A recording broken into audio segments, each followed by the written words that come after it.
Welcome back to Project Ozone 3 KAPPA mode, and it's time to review the rules. So the factory must grow, but also, if it's worth doing it once, it's worth doing it a few times. Well, that's about what we're about to show you and get on with today. So we wanted to get on with getting automatic sifting working. So I did a lot of that off camera, and we can complete it later. But first of all, you're going to want to get yourself some hemp seeds. To do that, that's quite easily to do. You're just going to sieve some dirt. You'll get some hemp seeds through string mesh. From that, plant them, pick the products up, and you will get be able to make the engineer's hammer. Straightforward. And the engineer's hammer will then be combined with coke brick. So some sandstone, not sand, clay, bricks, obviously bricks, and yeah, we're ready to go. So I decided that it wasn't going to be fast enough, so I made a few of them. Here's my hemp farm. Just needed one of the industrial hemp, and these are automated quite happily. I just stick wood into this top one, and it feeds it into the top of each of these. They convert it over into charcoal, and as a byproduct you get creosote like this. Now bear in mind that the most well, per operation, the most creosote you can get out is using blocks of coal. However, wood is completely free, so hey, we're just going with wood. And down here you can do this recipe where you can basically take a bucket and you put a bucket in here. You get some treated wood planks out, and you can put those. You can convert those into treated sticks as well, like that. That's good. You make a whole bunch of that. You can then make water wheel segments, and from that you can make water wheels with the stone axles we can already make, and I'll show you those in a second. As a byproduct, you're going to get some charcoal, which is useful for torches and other stuff that you have around. And we're not going to need huge amounts of creosote, but these tanks, the singularity tanks, are very cheap to make, and they retain their contents when broken. So if we ever needed more creosote, well, I've got 3 tanks full, and each one is 32 buckets, so there's plenty there. At least plenty for this stage of the game. So taking those, we then take them down where we did before, and you're going to, well, we'll come back to that in a second. You're going to build this outwards. Remember to make sure that the gear end of the shaft is facing towards the sifter. This won't rotate otherwise. It's rotating because on the other end I built the water wheels. So we got them down in a channel like this, and you can put water, gap, water, gap, water, etc. all the way along. This happens to be 64 blocks long. There's the end wall down there. There's only 15 in here, but you can see what I meant last episode by every water wheel you add makes the subsequent one faster. So by here, it's rotating at 7.5, but if you have a look back here, it's rotating back at 3, 2, etc., etc. So all that setup basically gets us to the point where, once I get out of here, we can basically auto sift. So the auto sifter right here is shaking the sieves upstairs. Now we can have a look in here. Okay, they're in there, they're shaking, and that is picking them up and it's sorting. So we then need to go and sort out the inputs and outputs. But if we pop upstairs, we should be able to see that it has already processed some stuff into here where I can choose to grab stuff. And yes, I can tell it already has, because there wasn't iron ore chunks, I don't think, there last time. So all we need now is to generate sand, gravel, and dust automatically. And that's why I've got 3 different basic drawers down here, that for now I can just throw whole stacks in and walk away, and I don't have to do anything else. Pretty cool, right? All in the first 4 minutes. As I mentioned last time, we're heading for a draw controller, so we need to get some netherrack to level up my pickaxe, but also get that draw controller in place. So again, excavate, and if we hold it down, you should see that I will get most of a level. Let's just see how far through am I. Oh, nearly. In fact, I only need to hit 1 more, I guess, and then we should get this. So let's just grab you and then do that. Okay, so now I've got an extra level up of my pickaxe, but I've also got a whole bunch, or should have, around all over the place, of netherrack.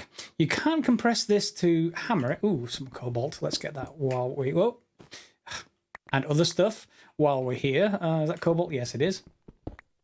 You can't compress it and then hammer it. You have to, unfortunately, oops, we need to kill that. You have to hammer it while it's in the uncompressed form, which is a bit more laborious and takes more energy because, hey, you have to basically hammer more blocks. However, it is well worth it, and it's what we're going to be using to get the draw controllers up. So let's get that, get a couple of pieces of ardite. This is the stuff that could potentially explode, so I'm not going to touch that with a barge pole, or a 10-foot pole if you want to be all Dungeons and Dragonsy. And we can head back to home, where we'll just hammer this up, drink more apple juice, and then we shall just shove it into our auto sieving machine and see what comes out the other side. And clearly our sifting is working, because out here in our sort of ores chest, we're getting ardite and cobalt from our sieved netherrack, which is exactly what you expect. And other stuff, of course, that you will get from normal ores just fine, which should mean that downstairs we should have potentially some gems or some other stuff. Yeah, some other stuff is popping in that I need to retrieve some stuff out of. There's the peridot I was actually looking for, or peridot. I'm not sure how you pronounce that. Someone let me know in the comments. I think it's peridot. And prosperity shards as well. I guess they're going to be useful. I was going to say base crafting seeds. Yes, that's going to be fine. And, well, we're not into supremium swords just yet. So, hey, that's that done. Or at least that's one quest on the way. So, yes, from that, we're going to be using peridot next. So, we want that for our, where is it? Here it is. We're going to need to make medium batteries, and basic drawers we've already got. Aluminium plates are easy enough, so it's just the medium batteries. Let me just put that up there so I have a recipe available. Zinc we're fine with. Small battery, that's all fine apart from sulfur. How do we get sulfur, or can we get sulfur at this point? Crushing table with pyrite ore. Not quite what I was thinking of. Okay, this one's a bit of a long chain, but we need to get started on it sometime. What we're looking for is tungsten, which is here.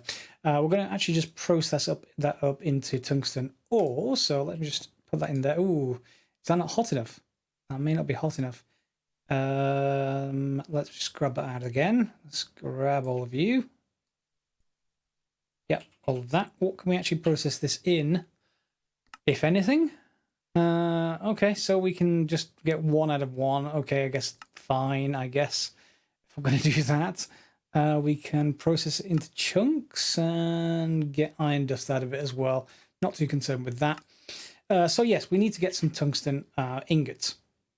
So to work backwards, we need sulfur. And the sulfur can be got through a pulverizer with netherrack or coal or something like that. There's 15% chance, and of course we can get netherrack abounds in the nether. So we need a pulverizer. Okay, pulverizer is mostly stuff we can make already. Compressed flint, obviously. Steel gear. Ooh, steel gears. Oh, we may not be able to make that except via alloying. Yes, liquefied coal and iron. So we'll have to go at that. I assume that is just smelting. Yeah, coal. Okay, fine. So we can make steel. So yes, into the machine frames where we want. We need the light engineering block, which going backwards is iron mechanical components, which is easy. Aluminium plates, easy. Electrotine, we already have this stuff coming out of our sieves. Comes out of sand easily enough, so plenty of that available. Unlike the red alloy ingot. So that leaves us in this copper coil machine block, which has got tungsten in it. And so, yeah, 4 of these per 1 of these. And we don't actually need that many of this. We just need a few pieces of tungsten. I'm going to cook it up because I don't have any way of doubling it just yet. So let me just, in fact, I'll just put a couple of pieces in there and a couple of pieces in here. I guess we could look into upgrades for these as well, but this should get me started down the chain. One thing I did actually try, and this is maybe some of you will be commenting. I'm actually recording a couple of episodes ahead where you're commenting, so apologies if I don't get to your specific comment until a couple of episodes from now. I did try analog crafters for these kind of things to automatically craft this. Now, analog crafters are okay for an early game automatic crafting, but they don't deal with non-stackables well, and that non-stackables will be an empty bucket and a full bucket of creosote like this. If one's full and one's empty, it will process the recipe okay, but it can't really hold the problem with it is it holds one space in here, will hold this being like that. You either choose hold everything, like you want at least one in every stack, or you choose hold nothing and then it removes this, and then it starts processing this recipe, which is for an oak chest. So they're not good for non-stackables, but they may well be useful for lots of stuff coming up. So if you haven't used them before, definitely take a look at them. You can work in parallel to what I'm doing. So you've seen the recipe chain. I'm going to go ahead and do that so you don't have to see that all on camera. And we'll come back once we got to the pulverizer. And of course, we're going to need some energy for that as well. We can't get to lava-based energy yet, unfortunately, because that's free. The other free source of energy we have, well, basically wood is now, but wood doesn't produce a huge amount of energy. We can, of course, upstep that by to convert it into charcoal and other bits and pieces, but solar panels are the only other thing that I can think of. So the solar panels, what do we have available? We have actually additions solar panel. That is not happening, just to be clear. And yeah, that's just not happening. Extra utilities 2, you output GP, I imagine, yes, so we can't use you. Then we've got solar flux reborn, these are probably the main ones. Mirrors, which is glass and iron, and lots of planks and redstone. So we can make huge amounts of those rather easily. And I think you just go up through the tiers from here. You upgrade by adding pistons, and that has, we can do Invar and Electrotine if we don't want to use redstone. And we can make lots and lots of pistons. Pistons might be an ideal one for the autocrafter or something along those kind of lines. We can feed into it. And then you step up through this. You're going to add redstone repeaters. Again, simple stuff. And from there, we're into clocks. We can get to that, and we can do that one. Yeah, we can do that one. But we need to make lots of these photovoltaic cells. And we can probably get to, can we get to 6? Block of diamond, redstone lamp. We can get all of that, I think. It's quite expensive by that point, but that's up to 2,000 FE per tick. So yes, we can get a fair amount of energy. We just don't have any mechanism for storing it yet, so we also want a capacitor of some kind, if they're available. Ender IO ones are probably not available yet, because they need basic capacitors. And that's going to need grains of infinity. A lot of stuff is gated behind grains of infinity that I'd want to actually get. So we can't do that yet. So we're left with other stuff like, what's it? Energy cube. There's a mechanism in here. Energy cube. Let's just cube. Yes, it is. But are you gated? You are gated behind this whole stuff. Yeah, that's not happening either. Which leaves us with good old thermal expansion. Thermal expansion. And its energy cubes, which starts energy cell frame, reinforced frame. No, I'm looking for the basically the cheap easy one. Yeah, it's the cheap easy one. Energy cell basic. So block of redstone, some lead, some electrum, some red alloy ingot, and bits and pieces. We can clearly do that. So for RF or whatever you want to call the power systems these days, FE. We can do that from solar and get one of those cells going. So I will skip forwards. On your excursions into the Nether, you're looking for lunar dust, or rather the ore it comes from. It's bright pink ore, so you can't miss it if you actually see it. Do collect it if you do see it, because you're going to need it to make this pulverizer as well, because you need to make ineffable glass. I thought it was just regular glass. It's not, unfortunately. In here, in the pulverizer, in the machine frame, you'll see ineffable glass. That needs thickened glass, which is just sand and glass. That's easy enough, but the moonstone is not. The moonstone you can make with just lunar reactive dust and diamonds, but you get a lot more out if you use an unstable ingot. 2 ways to make that: chicken way, which is what I did, which is to make 9 of these nuggets, combine them into a stable, unstable ingot. Or you can go this way at the top and make it directly, saving yourself 8 diamonds. But at the same time, as soon as you pick this out of the crafting bench, it's going to explode in 10 seconds and will kill you. So I just go with the more expensive but safe route. From that, we're going to need to convert this lunar dust over into the lunar reactive dust. And to do that, I want to say 10 of you. We're going to have to make a, I think it's called, and let's just find the recipes for this. So recipes, we're going to need to get the lunar ingot. I think it's the crusher. Yes, crusher from Actually Additions. So, and that will take the lunar ingot, which is what this dust will smelt into, and produce lunar reactive dust. So we do need to make a crusher, even though we're going to make a pulverizer. Yes, you can make this stuff in a pulverizer, but since we're making a pulverizer, that's no help to anyone. So we need some more black quartz. We need some iron, and then we just need to convert stuff into Rustonia. So we haven't done Rustonia before, but just like we did with the emeraldic crystals, in fact, can I put you on top? Can I put you there and just throw this on top? I can. Good. Saves getting things wrong. Okay, so Rustonia crystals. Everything else is straightforward. We can make the crusher and then basically smelt this stuff up. So I'm going to smelt, I want to say 8 of that up. That's going to go down there. And then we'll hopefully get the glass and get everything else done for the pulverizer. And final assembly. We should be ready to make the reception coil. Yep, and that lets us make the pulverizer. And we there have thermal expansion stuff, crushes items, good. So this is no longer needed, I don't think. So let's get rid of you. And for the moment, we can just put this on back on top, I would have thought. Yep, that's charging up, so we can then use pulverizer recipes, which is good. I only used one of the moonstone, and I still have some thickened glass here, so we can make more ineffable glass if we need to. But for the moment, I'm just going to put this stuff away. And in fact, no, we want the peridot back out because that's what we're going to be using. So let's just go over here. So yes, it's the batteries, isn't it? So let's take a look at the batteries. Sulfur, not that recipe. Definitely not that recipe. So not that crusher. No. There we go. That's the one I was looking for. So you can go through the crusher that way, but that's obviously no use unless you have power at all. Not really very useful for us. But the pulverizer recipe, here's where you can get it from blaze rods, 50% chance. I don't have a blaze spawner yet, so that's no use. But I can get it from lots and lots and lots of netherrack.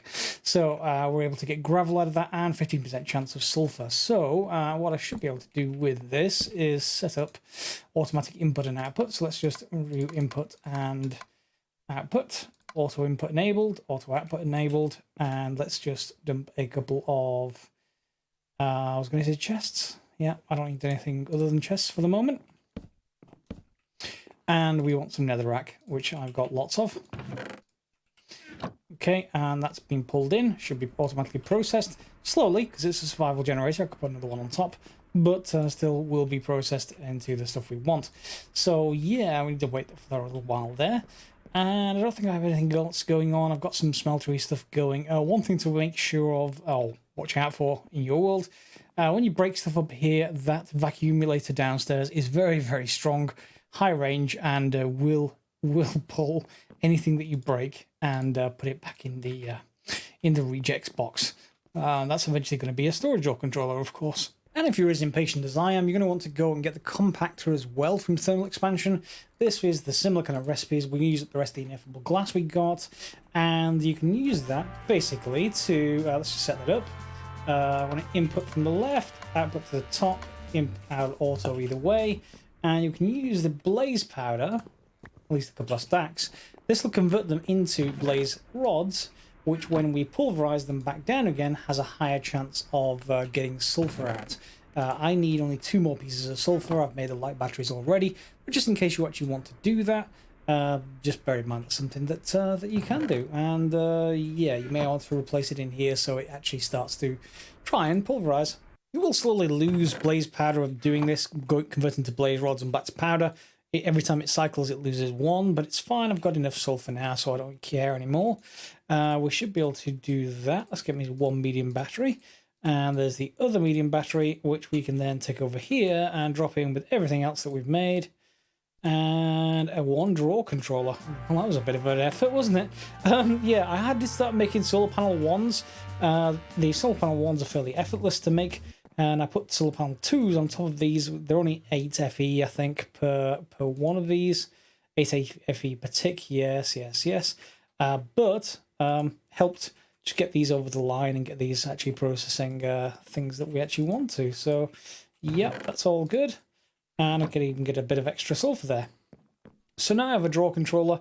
All is good, and things can resume being fairly normal. I need to get these sorted at some point, but yeah, what I'm going to do then is off camera between the episodes I'm going to probably move everything from these drawers down here, or at least just start a drawer controller down here for the rejects bin, or rather we're going to start and then build this wall up, maybe something along those kind of lines, Not quite decided yet. If you've got any particular ideas, I may well wait after this episode just to hear what your ideas are going to be. I'm going to put that draw controller there, and then we'll build something up depending on what people suggest. If you don't suggest anything, I'll just pick something. Don't worry, either way. And yes, this is working rather well. Yeah. So to get further in the solar panels, you will want a fair amount of either electrotine or redstone, and that comes from, let me just, redstone is definitely from dust. Electrotine is from sand, so either one of those will be fine, because if you go for electrotine, you're going to want invar by a lot, or if you basically going to need to make lots of pistons, and the pistons go in here, and that's what upgrades this. So yeah, think about that being done. Out of that entire stack of solar panel 1s, I am down to 4 solar panel 3s. So by going up 2 generations, it's divided by 16. So I think from this generation to the next one, it divides by 2 again. So I'm down to 2, and then I think it was 1. So I've left it alone at solar panel 3 for now. And that produces 32 FE per tick, which is perfectly fine for these low tier machines. You can see they are gaining. This one is actually full, so that's good as well. I've got a couple more spare. To get much further, you're going to need a lot more lapis, and we need generation of resources for that. We can already auto sift. We just need to automatically generate gravel, sand, and dust, of course. Now, this leather armor is terrible. I could start upgrading it through that workbench, but there does appear to be an alternative with things like the sapphire. You end up with basically good leggings. Let's take a look. If we have a look now, it's 3.5. Well, 3.5 because I've got this partially damaged, I guess. But let's change that over. And yep, that's easily much better. So let's just change those over. We got these from sieving, of course, so we can also re-sieve them again. And we're going to get a ruby helmet and then a pair of boots. And then that should let me get something that's a little bit better in terms of armor. Yeah, it's easily done and easily available. So do that until we actually get to the higher tiers of armor, which will be much better, but they take a little bit of time. And yeah, I'm going to need to, I can't actually store them in there. Let me just store them up here somewhere. I will start upgrading them in the background anyway, but that's going to be fine. Last thing I want to actually make is basically the what's it called, energy cell, and that's just a leg gear. I have to go and retrieve my casting table again. Wonderful. The problem with these things is they have an internal inventory, and it starts pulling from the smeltery and then retains some that you can't tell what's in them. So I don't like them quite as much as something like this, even though these are more controllable and more regular with just like the levers. So I think I'm just going to get rid of them, and they'll probably get ripped downstairs. Yeah, you can see this one's already got partial ingots in there, so yeah, I'm not going to worry about that. I may not even be able to get these before it rips them out. I got one of them. Okay, the other one will go downstairs, and we'll just pour a leg gear.